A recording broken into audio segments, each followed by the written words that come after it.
বাংলাদেশে বসে আন্তর্জাতিক পর্নোগ্রাফি সাইটে কন্টেন্ট তৈরি ও প্রকাশের অভিযোগে আলোচিত এক দম্পতিকে গ্রেফতার করেছে পুলিশের অপরাধ তদন্ত বিভাগ সিআইডি।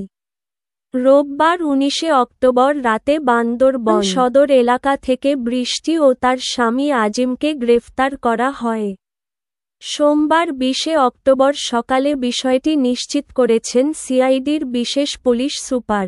পুলিশ জানায়, এই দম্পতি দীর্ঘদিন ধরে বিদেশি ওয়েবসাইটে পর্নোগ্রাফিক ভিডিও আপলোড করছিলেন।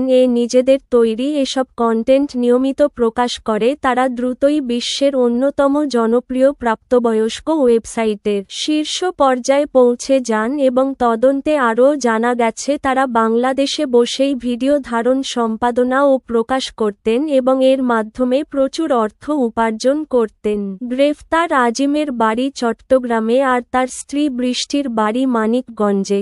আজিমের বিরুদ্ধে চট্টগ্রামের একটি থানায় মাদকের মামলাও রয়েছে, আইনশৃঙ্খলা রক্ষাকারী বাহিনীর কর্মকর্তারা জানান। দম্পতি শুধু নিজেরাই ভিডিও তৈরি করতেন না, বরং তরুণদের এই কর্মকাণ্ডে যুক্ত হওয়ার প্রলোভনও দেখাতেন।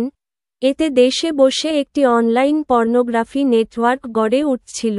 সিআইডির কর্মকর্তা বলেন, তাদের কার্যক্রম দেশের ভাবমূর্তিকে প্রশ্নের মুখে ফেলেছে। প্রাথমিক জিজ্ঞাসাবাদে তারা স্বীকার করেছেন নিয়মিত কন্টেন্ট তৈরি করে ওই ভিডিও বিদেশি ওয়েবসাইটে প্রকাশ করতেন। এই দম্পতি ২০২৪ সালের মে মাস থেকে অনলাইনে সক্রিয় হন এবং বছরের মধ্যে তারা শতাধিক ভিডিও প্রকাশ করে বিপুল দর্শক ও অনুসারী অর্জন করেন।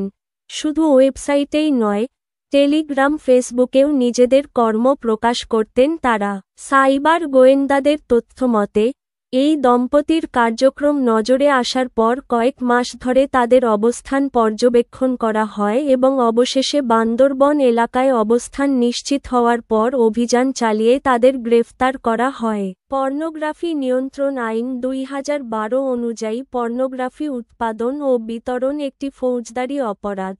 সিআইডি জানিয়েছে তাদের বিরুদ্ধে ডিজিটাল নিরাপত্তা আইন ও পর্নোগ্রাফি নিয়ন্ত্রণ আইনে মামলা করা হবে। পাশাপাশি দম্পতির ব্যাংক হিসাব, অনলাইন ওয়ালেট এবং সামাজিক যোগাযোগ মাধ্যমের কার্যক্রমও তদন্তাধীন রয়েছে।